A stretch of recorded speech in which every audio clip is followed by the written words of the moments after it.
Assalamualaikum student. Today we will discuss what is electrostatics, its definition, basic law, Coulomb's law क्या होता है, इसकी derivation कैसे आती है, इसकी units क्या है, what is mutual force and that's all. So let's start. Electrostatics की डेफिनेशन देखें तो बेसिकली जो चार्जेस हैं, दो चार्जेस हैं वो रेस्ट में प्रेजेंट है under the action of electrical forces, उसको हम कहेंगे इलेक्ट्रोस्टैटिक्स. जैसे कि the study of electrical charges at rest under the action of electrical forces. अब इलेक्ट्रिकल फोर्सेस क्या होती हैं? फोर्सेस वो वाली फोर्सेस होती है जो पॉजिटिव और नेगेटिव चार्जेस को होल्ड करके रखती हैं in a medium to form atoms या मॉलिक्यूल्स. ठीक है. So the electrical forces are the forces which hold positive or negative charges together to make up atoms या molecules. तो electrostatics वो ही चार्जेस की स्टडी को कहते हैं जो रेस्ट में प्रेजेंट है under the action of electrical forces, और वो फोर्सेस होती हैं ये जो कि पॉजिटिव और नेगेटिव चार्जेस को होल्ड करके रखती हैं ताकि वो एटम्स या मॉलिक्यूल्स बना सकें. उसके बाद हम देखते हैं कि इलेक्ट्रोस्टैटिक्स का बेसिक लॉ क्या है. इलेक्ट्रोस्टैटिक्स के बेसिक लॉ ये है कि unlike charges attract, alike charges repel. ठीक है, मतलब कि डिफरेंट चार्जेस जो होंगे, आपको पता है पॉजिटिव और नेगेटिव चार्जेस ऑपोजिट चार्जेस होते हैं, ये अट्रैक्शन ही करते हैं हमेशा, और नेगेटिव चार्जेस जो हैं या पॉजिटिव चार्जेस अगर हों ये रिपेल करेंगे because they are same type of charges.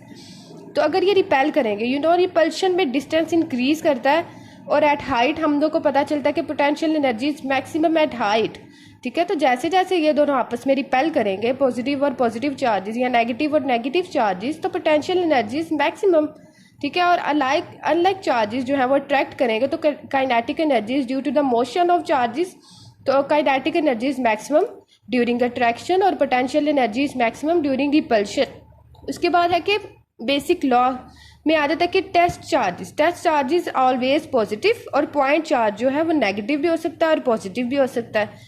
ठीक है, इसके बाद हम लोग देख लेते हैं कि व्हाट इज़ कूलम्स लॉ, इसकी डेफिनेशन, इसका फार्मूला. सबसे पहले कूलम्स लॉ जो है it's very important and very easy, कि फोर्स जो है जो दो चार्जेस के दरमियान में प्रेजेंट है it's directly proportional to the product of magnitude of charges and inversely proportional to the square of distance between them. ठीक है, इसके फार्मूले से भी पता चल रहा है कि F is directly proportional to Q1 and Q2 product of magnitude of charges and inverse to the square of distance between them. ठीक है, अगर हम लोग देखें कि that is the charge Q1 and that is the charge Q2, तो जो force है इलेक्ट्रोस्टैटिक फोर्स है that is the mutual force.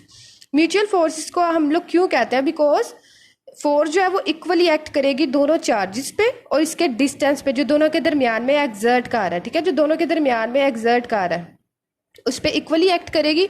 दूसरा ये कि जब Q1 एक्सर्ट करेगा फोर्स ऑन Q2 तो Q2 भी इक्वल और ऑपोजिट फोर्स एक्सर्ट करेगा Q1 पे. जैसे कि आपने न्यूटन्स का थर्ड लॉ देखा था, every action has equal and opposite reaction. तो इसी तरह से कूलम्स लॉ में जो इलेक्ट्रोस्टैटिक फोर्स होती है उसमें उसको म्यूचुअल फोर्स भी कहा जाता है बिकॉज Q1 जब फोर्स एक्सर्ट करेगी Q2 पे तो Q2 भी इक्वल और ऑपोजिट फोर्स एक्सर्ट करेगी Q1 पे. उसके बाद जो दरमियान में जो सारी स्पेस है, ठीक है, ये भी तो किसी चीज़ ने फिल करनी है. वो एयर भी हो सकती है, वो ग्लास हो सकता है, वो रबड़ हो सकता है, या कोई भी डाइलेक्ट्रिक मीडियम या इंसुलेटर हो सकता है. ठीक है, वो हम देखते हैं कि F is directly proportional to the Q1 और Q2 और inversely proportional to the square of distance.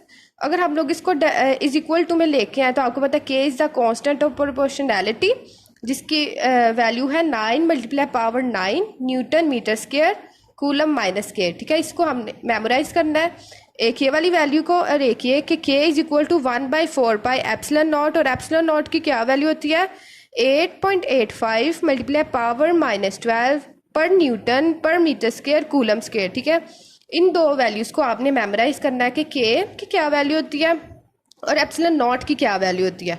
उसके बाद हम देखते थे कि K की जो कांस्टेंट ऑफ प्रोपोर्शनैलिटी है it depends upon nature of medium between the two charges, यानी कि जो दो चार्जेस के दरमियान में जो मीडियम प्रेजेंट है वो एयर भी हो सकता है, वो कोई इंसुलेटर या डाइलेक्ट्रिक मीडियम भी हो सकता है, और सिस्टम ऑफ यूनिट्स पे डिपेंड करता है. ठीक है, अब हम देखते हैं कि F is equal to 1/4 pi epsilon naught Q1 Q2 by R square. ठीक है, अगर हम लोग K की वैल्यू पुट कर दे जो हमारे पास ये 1/4 पाई एप्सिलॉन नॉट, ठीक है, तो हमारे पास ये वैल्यू आ जाती है.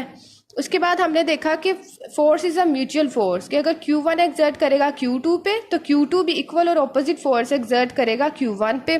ठीक है, तो म्यूचुअल फोर्स को हम लोग कह सकते हैं कि F12 is equal to minus F21। ठीक है, दोनों इक्वली और ऑपोजिट एक दूसरे को इलेक्ट्रोस्टैटिक फोर्स एक्सर्ट करेंगे। देन अगर हम लोगों ने फोर्स की डायरेक्शन को देखना हो तो आप लोगों ने फर्स्ट ईयर में देखा था कि यूनिट वेक्टर इंट्रोड्यूस करते हैं ताकि हमें फोर्स की डायरेक्शन मिल सके। So that will discuss in next part.